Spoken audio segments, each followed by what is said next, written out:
Hi friends, welcome to చిన్ని kitchen.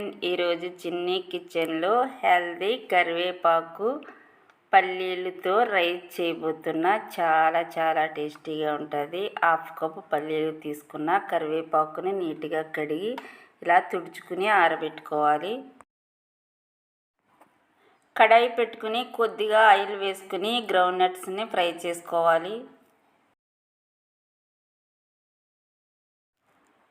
ఇంకొద్దిగా oil వేసుకుని కరివేపాకును కూడా ఫ్రై చేసుకోవాలి.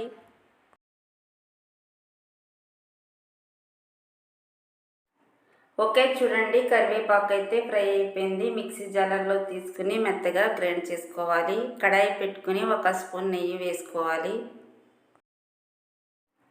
నెయ్యి వేడైన తర్వాత కొద్దిగా జీడిపప్పు, ఎండుమిర్చి, కరివేపాకు, కొద్దిగా ఆవాలను వేసుకుని ఫ్రై చేసుకోవాలి. 1 స్పూన్ అల్లం వెల్లుల్లి పేస్ట్ వేసుకుని పచ్చివాసన పోయే వరకు ఫ్రై చేసుకోవాలి.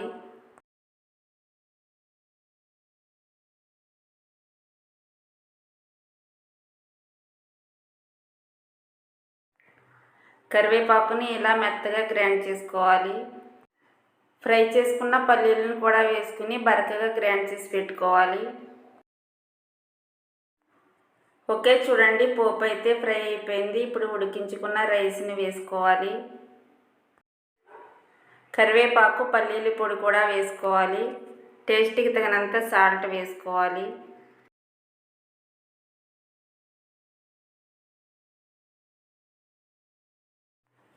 ఈ రైస్ని అంతా మంచిగా మిక్స్ చేసుకోవాలి.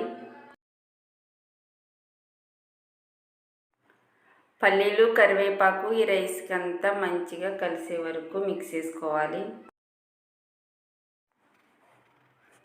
చూడండి ఎంత కలర్ఫుల్గా ఉందో, చాలా బాగుంది. టేస్ట్ కూడా అలానే ఉంటుంది.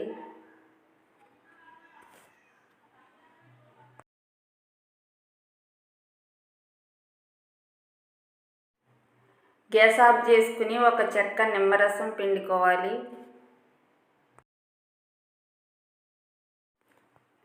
పిల్లలకి ఇలా కరివేపాకు రైస్ చేసి పెడితే చాలా బాగా తింటారు. చాలా మంచిది కూడా. కరివేపాకు పని వేస్తే పిల్లలు తీసి పడేస్తారు కదా. ఇలా రైస్ ఇలా చేసి పెడితే చాలా బాగా తింటారు. పిల్లలకి హెల్త్కి కూడా చాలా మంచిది.